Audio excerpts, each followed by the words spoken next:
الله وكفى وسلام على عباده الذين اصطفى. أما بعد أعوذ بالله من الشيطان الرجيم. بسم الله الرحمن الرحيم. كل من عليها فان ويبقى وجه ربك ذو الجلال والإكرام فبأي آلاء ربكما تكذبان. صدق الله مولانا العلي العظيم وصدق رسوله النبي الكريم ونحن على ذلك من الشاهدين والشاكرين والحمد لله رب العالمين. اللهم صل على سيدنا محمد وعلى آل سيدنا محمد وأصحاب سيدنا محمد وبارك وسلم عليه أجمعين.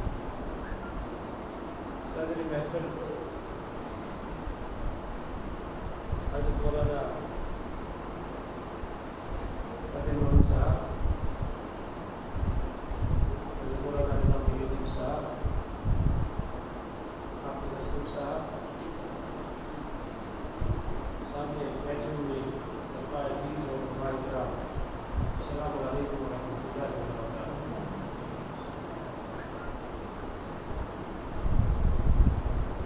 آج جامع مرکز نروگ میں حافظ اسلم صاحب کی دعوت پر ہم سب اکٹھے ہوئے ہیں اور اس تعزیتی مجلس کا انعقاد کیا ہے۔ اس کا مدعا اور مقصد مرحوم و مغفور حضرت مفتی فیض الوحید صاحب نور اللہ مرحوم کو خراج عقیدت پیش کرنا ہے۔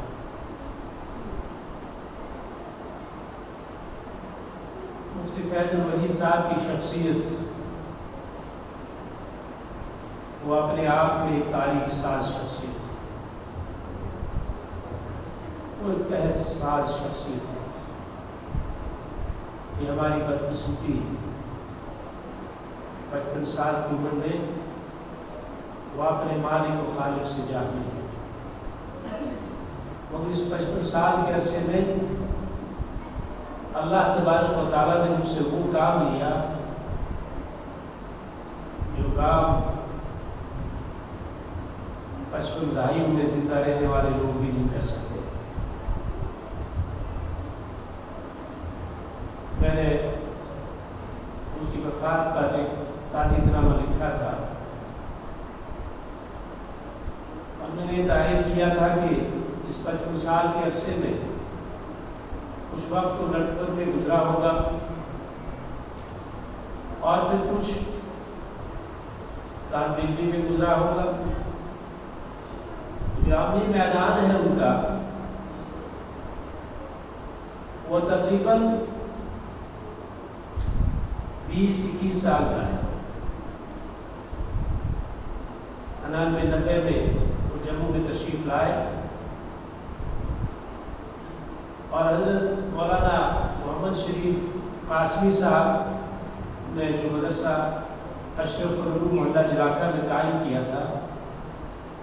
اس میں ان کو دعوت دی انہوں نے بطور استاد، جہاں پر وہ اپنے اور بھی رفقا کے ساتھ اس مدرسے میں درس و تدریس کا کام انہوں نے شروع کیا اور اس نوجوانی کی عمر میں وہ کسی کے تابع رہ کے کام کرنا ان کی طبیعت کو گوارا نہیں تھا، اور پھر فیض الوحید صاحب کیوں کسی کے تابع رہیں گے؟ وہ تو خود قائد ہے، وہ خود لیڈر ہے، ان کو سب کو لیڈ کرنا ہے۔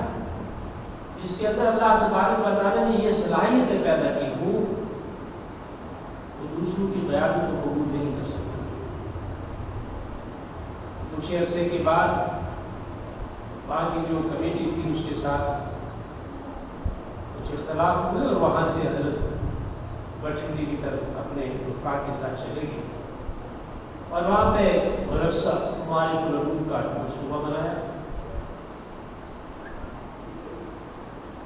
مدرسہ مرکز المعارف کا منصوبہ بنایا، اور جو پہلی میٹنگ ہوئی اور ایک نقشہ آپ لوگ کھینچنے لگی تو حضرت کا جو مطمئن نظر تھا بڑا واضح تھا کہ جو کام علماء کرام کا ہے یہ علماء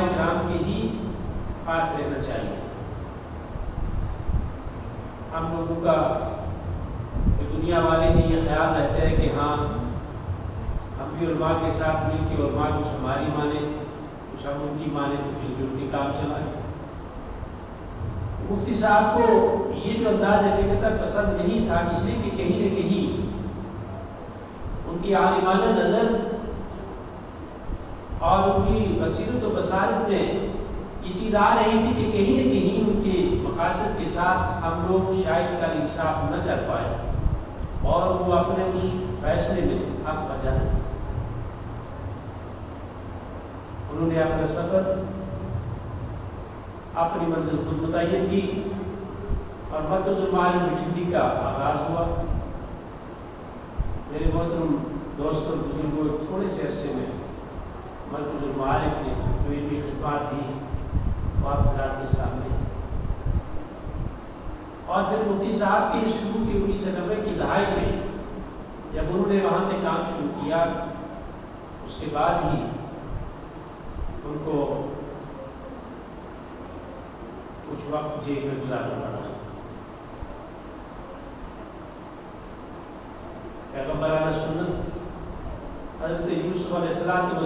کی سنت کو بھی اللہ تبارک و تعالیٰ نے مجھ سے پورا کروایا۔ جو وقت ان کا جیل پہ گزرا اس میں بھی اللہ کی مشیت یہ کہ جو کام انہوں نے جیل میں کیا وہ باہر رہ کر نہیں ہو سکتا تھا۔ اللہ کے ہر فیصلے کو بتائیے، ہمیں سمجھ ہو، ہمیں سوچ ہو، ہمیں سمجھ۔ وہ صابر اور قانع شخصیت کے مالک تھے، اس لیے جب وہ جیل میں چلے گئے تو انہوں نے جیل کو اپرچونٹیز میں، مواقع میں بدل دیا، اور اسی جیل کے ایام میں انہوں نے جو فیض المندان تفسیر لکھی ہے یہ اسی دور کا ان کا کارنامہ ہے۔ مسلم ایجوکیشن ٹرسٹ تھانہ منڈی میں حضرت مولانا عابد رحمانی صاحب بطور استاد کام کرتے تھے۔ غلام رسول بچہ صاحب کشمیر سے تشریف لائے اور وہاں انہوں نے یہ تذکرہ کیا کہ دنیا کے دیگر مذاہب کی جو کتابیں ان کے تراجم تو بہت ساری مقامی زبانوں میں بھی ہو رہے ہیں، تو یہ کیا ہی اچھا ہو کہ قرآن مقدس کا ترجمہ مقامی زبان گوجری میں، پہاڑی میں، کشمیری میں، ڈوگری میں ہونا چاہیے۔ تو ہمارے محترم ہیں خورشید بسمل صاحب جو MAT تھی تھانہ منڈی کے روئے رواج تھے، تو انہوں نے حضرت مولانا عابد رحمانی صاحب کی ڈیوٹی لگائی اور 150 روپیہ ان کی تنخواہ میں اضافہ کیا کہ وہ قرآن مقدس کا گوجری میں ترجمہ کریں۔ حضرت مولانا عابد رحمانی صاحب نے بڑی محنت کے ساتھ فیض المندان کا جو گوجری میں ترجمہ ہے اس کو مسودہ تیار کیا، اور وہ مسودہ جب انہوں نے تیار کیا تو وہ پھر ویسے ہی لکھ کے تحریر کر کے وہاں رکھا ہوا تھا، آگے اس کے اندر جو پروگریس ہونی تھی وہ نہیں ہو پا رہی تھی۔ اور پھر جب مفتی صاحب کو جیل میں جانا پڑا تو حضرت مولانا عابد رحمانی صاحب ان کے استاد بھی تھے، تو انہوں نے اپنے استاد سے گزارش کی کہ آپ اپنا مسودہ مجھے بھیج دیجیے تاکہ میں اس کی فکر ہو پاؤں۔ تو جیل کے ایام میں ایک طرف تو وہ جو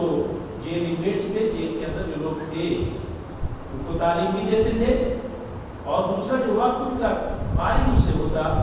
اس میں انہوں نے فیض المندان کی تفسیر جو ہے کی۔ اللہ تعالیٰ نے جتنے ایام ان کے وہاں لکھے تھے اس کے بعد وہ باہر تشریف لائے، مرکز المعارف نے بھی ترقی کی اور باقی یہ کام جو ہے اس سے ہوتے تھے۔ مگر مجھے لگتا ہے کہ اللہ نے قرآن مقدس کی وجہ سے اور قرآن مقدس کی خدمت کی وجہ سے ان کو ایک عظیم مقام عطا فرمایا۔ حدیث شریف میں کہ کتنی قوموں کو اللہ تبارک و تعالیٰ قرآن سے بلند کرتے ہیں، جب وہ قرآن کو سینے سے لگاتے ہیں، جب وہ قرآن کو اپنی زندگی میں ڈالتے ہیں، قرآن کے اثرات اس قوم کے اندر، ان افراد کے اندر آتے ہیں تو اللہ تعالیٰ کو اٹھاتے ہیں۔ اور کتنے وہ ہیں کہ جب وہ اس قرآن کی حکم عدولی کرتے ہیں، اس قرآن کو اپنی زندگی کا حصہ نہیں بناتے، اس کے خلاف زندگی گزارتے ہیں، وہ زبان نصیب۔ یہ معاملہ افراد پر بھی صادق آتا ہے، یہ معاملہ اس قوم اور ملت کے اوپر بھی صادق آتا ہے۔ حضرت مفتی فیض وحید کی وہ شخصیت تھی کہ انہوں نے قرآن کو سینے سے لگایا، قرآن کو سمجھا، اس کے مشن کو رسول میں سے کو سمجھا، اور پھر جہاں کہیں بھی وہ گئے جو تقریر وہ کرتے، جو بات وہ کرتے، آنکھوں میں آنسو، زبان پہ قرآن کی آیات، اللہ تعالیٰ نے وہ مقبولیت ان کو عطا فرمائی جو خالق کی قسمت۔ میرے بزرگوں دوستوں، قرآن پاک کے ساتھ جو ان کا لگن، ان کا لگاؤ تھا، اس نے ان کے مد نظر کو بھی چینج کیا، تبدیل کیا۔ مولانا فتح محمد صاحب کا بیان سن رہا تھا کہ آخر میں جو انہوں نے فرمایا اس کو بطور وسیلت کہہ لیں، بطور کا اپنی زندگی کا ایک ترجمہ پرباب کہہ لیں، یہ جو ہمارے علماء کی کھیت ہے ان کے لیے ہدایت رہا ہے۔ انہوں نے فرمایا